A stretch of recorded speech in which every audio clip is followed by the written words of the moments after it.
The salary cap didn't just move, it detonated. In a single negotiation cycle, the WNBA's team salary ceiling jumped from $1.5 million to nearly $7 million. Individual maximum contracts, the kind the league's biggest names earn, climbed from $249,000 to over $1.4 million. Those aren't rounding errors. That is not the result of routine labor relations running smoothly on both sides. That is what happens when a league finally runs out of room to say no, when the documented gap between the value players are generating and the compensation they're receiving becomes too wide and too public to hold together any longer. And understanding why that moment arrived right now, why the league couldn't sustain the old framework for even one more season, requires going back to one player whose economic footprint became impossible for any existing contract structure to contain: Caitlin Clark, not as a narrative symbol, not as a media talking point, but as a documented, measurable market event, a player whose presence in arenas was restructuring ticket demand in real time, whose broadcast appearances were moving viewership numbers in directions the league had never tracked before at this scale, whose name was pulling corporate sponsor interest from companies that had historically written women's basketball off entirely, companies now competing for placement rather than being persuaded to participate. The gap between her market value and the salary structure she was operating under wasn't a negotiating position. It was a structural contradiction the league had built into its own system, and by 2025, it was becoming impossible to sustain. Today, we're tracing exactly how that contradiction, combined with the right players, the right timing, and the right understanding of when leverage peaks, produced the most significant financial transformation in WNBA history. If you want this channel to keep bringing you the analysis that sits underneath the headlines, hit the like button right now. Because this story goes considerably deeper than any single announcement. Here's what the competitor framing missed entirely. The huge announcement packaging made this feel like a press conference moment, the kind of event that gets clipped, shared, and fades within 24 hours of the news cycle. That framing missed the entire architecture of what actually happened. Because what occurred at the Indiana Fever training facility on July 8th of 2025 during All-Star Week wasn't announced. It crystallized. And the difference between those two things is the difference between a surface moment and a structural shift. 3 Indiana Fever players walked into that facility representing something the WNBA had never actually had to confront all at once.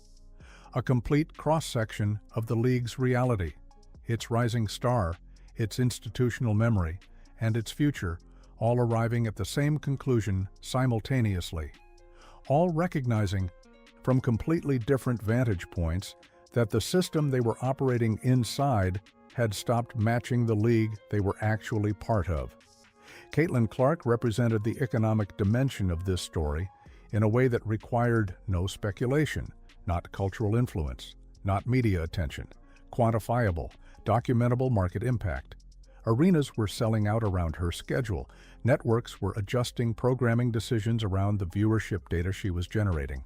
Corporate sponsors who had been historically reluctant to associate with women's basketball were now arriving with serious budgets and competitive bids for partnership space.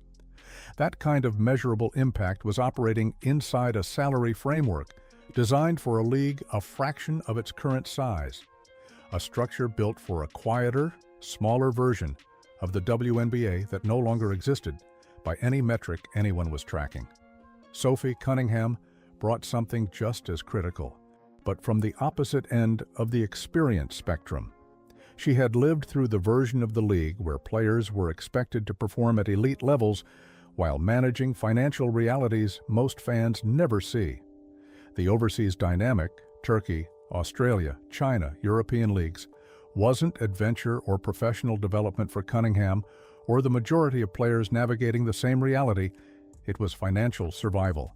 A single WNBA salary, even at the upper levels, wasn't structured to cover 12 months of life.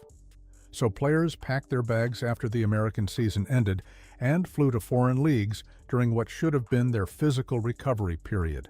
Month after month, season after season, that grind accumulates in ways that don't show up in box scores, but absolutely show up in long-term physical health, career longevity, and ultimately in the sustainability of the sport itself.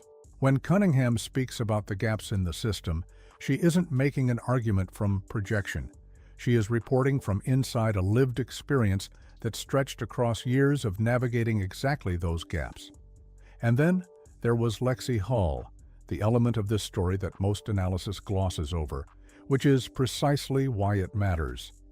Hull represents what every WNBA roster depends on but rarely promotes: the player who fills gaps, adapts to whatever the team needs week to week, shows up reliably through circumstances that are far from glamorous, and whose long-term professional security is never guaranteed by any formal mechanism in the existing framework. She wasn't thinking about this season.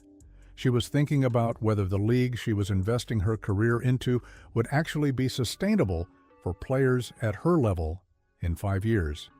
Whether a player could build a complete professional life in the WNBA, health coverage, housing stability, retirement planning, off-season recovery, without constantly supplementing through external income the league itself wasn't providing. Put those three perspectives in the same room at the same time, and the nature of the conversation changes entirely. Because now it isn't one category of player-raising concerns that can be isolated or dismissed. It's every layer of the league simultaneously arriving at the same assessment. The structure hasn't caught up to the league's reality. A star whose market value is being captured by the league but not shared with her. A veteran who has navigated the gaps firsthand for years. A next-generation player calculating whether a full career here is even structurally viable. That alignment across roles, across experience levels, across different forms of economic stakes, creates a fundamentally different kind of pressure than any individual argument ever could. You can push back on one voice. You can wait out one perspective. You cannot dismiss all three simultaneously when all three are pointing at the same documented structural problem. The underlying tension had been building long before July 8th. On the surface, the WNBA had never presented a better product. Attendance was tracking toward record levels. Merchandise was moving at volume the league had never seen before. Broadcast platforms were treating the league as a marquee product rather than a charitable programming decision. Corporate sponsors who had once required extensive pitching were arriving proactively. From a market position standpoint, the league was genuinely thriving. And that success was measurable, real, and accelerating. But zoom into the financial experience on the player side, and a completely different picture emerges. The salary structure remained anchored to a framework written for a smaller, quieter era of the sport. Even the highest earners were operating under compensation that didn't come close to reflecting the market value their presence was generating. The overseas dynamic made this concrete in a way that required no statistical interpretation. The top professional women's basketball league in the world was structurally incapable of financially retaining its own talent year-round. Because international leagues were offering more money, that is not a labor talking point. That is the system's architecture, documenting its own inadequacy in plain sight. The collective bargaining agreement was the mechanism holding this tension together. As long as the CBA held, the league could point to it as the agreed framework, the structure both parties had already signed. But CBAs expire, and as 2025 moved forward, that expiration transformed from a distant abstraction into an immediate operational reality with enormous financial stakes on every side of the table. The timing mattered for a specific reason. The WNBA was simultaneously navigating expansion, new franchises entering the picture, new markets being activated, significant long-term capital being committed by ownership groups who had priced the league's growth trajectory into their investment thesis. New broadcast deals were being structured, the kind that determine how a league is packaged, distributed, and monetized across multiple platforms for the next decade. Expansion and major media rights negotiations happening at the same time create a surge of distributable value that gets allocated according to whatever framework exists at that exact moment. If players weren't shaping that framework as it was being written, They would inherit a structure built without their input and operate inside it for the next 10 years, regardless of how dramatically the league's financial profile continued to change. That's the calculation that made the July 8th convergence more than symbolic. The players understood the window. They understood the leverage they had built, not through sentiment or public pressure campaigns alone, but through documented, market-verified performance data that every stakeholder with financial exposure had already priced into their own models. And they understood what happened to their position in the negotiation if that window closed before they moved inside it. The shift from frustration to coordination changed the calculus for everyone watching. Because frustration is something a league can wait out, respond to with delay tactics, let it fragment across individual voices, and ultimately manage without structural concession. Coordination is different. Coordination has consequences that can be measured in real dollars against real operational timelines. By mid-2025, what was happening across the WNBA's player community wasn't informal anymore. It had moved from shared conversations and private alignment into structured collective action. Players from different teams, different roles, different levels of visibility were arriving at the same strategic understanding. The leverage available to them in this specific window, with expansion money entering, broadcast deals finalizing, and the CBA expiring, was real, finite, and demanded movement before the structure locked without them. The players who had spent years building market value through performance were finally organizing around the moment those performance data points could actually shift the outcome of a negotiation rather than simply document an injustice. The strike authorization vote was the moment the pressure became undeniable for everyone with financial exposure to the league's operations. Because suddenly, this wasn't a labor discussion happening in controlled channels with controlled language. It was a formal declaration that the players were prepared to halt the league's momentum entirely rather than accept another cycle inside the old framework. A 2026 season that might not happen. That outcome now sat on the table as a genuine operational possibility, not a negotiating bluff that everyone privately understood wasn't credible, but a real option that the players had formally authorized. Read that from the perspective of every stakeholder who had written a check based on the assumption that games would be played. Sponsors with freshly signed partnership agreements, networks with broadcast rights investments requiring a product to broadcast, expansion team ownership groups who had committed long-term capital to markets that expected a league presence.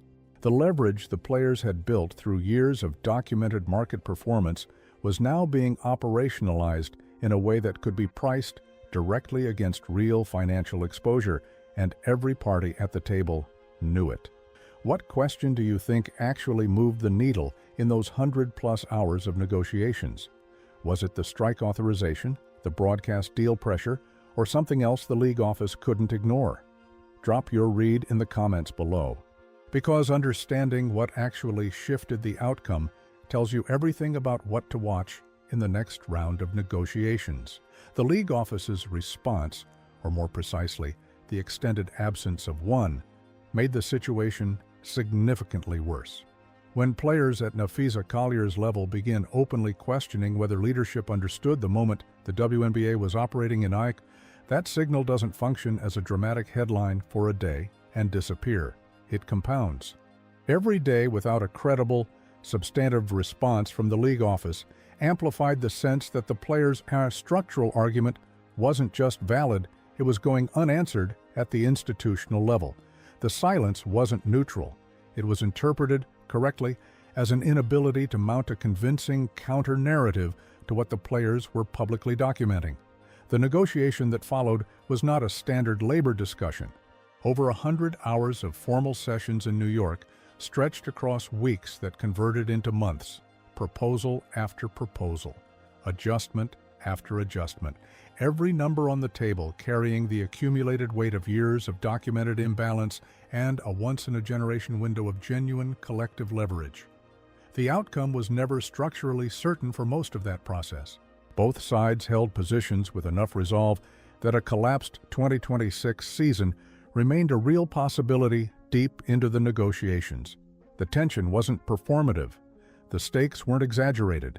When the deal finally broke, it didn't feel like a compromise to anyone who understood what the players had been asking for. The salary cap's movement from $1.5 million to nearly $7 million wasn't a recalibration of an existing framework. It was a demolition of the old architecture and construction of something fundamentally different, a financial structure that for the first time actually reflected the economic reality the league had been operating in for 2 years. The maximum individual contract increase from $249,000 to over $1.4 million followed the same logic. This was the entire financial foundation of the league being rebuilt rather than patched. And if this kind of structural analysis, the mechanics underneath the numbers, the dynamics that actually determine how the league's financial future gets written, is what keeps bringing you back, consider joining the channel as a member. Your support is what makes it possible to keep this level of research going week after week. But here's the element of the new agreement that matters most beyond the cap and maximum numbers, and that most coverage underplayed significantly. A comprehensive revenue-sharing model was formally built into the framework for the first time in the league's history. Players are no longer simply receiving higher fixed compensation within an updated ceiling. They are now directly connected to the value they are generating. When the league expands, when broadcast revenue grows, when corporate sponsorship scales alongside audience growth, the players participate in that financial upside. The structural disconnect that had been sitting at the center of the entire conflict, value generated in one place, benefit captured and distributed somewhere else, was formally addressed at the framework level, rather than through individual contract negotiations.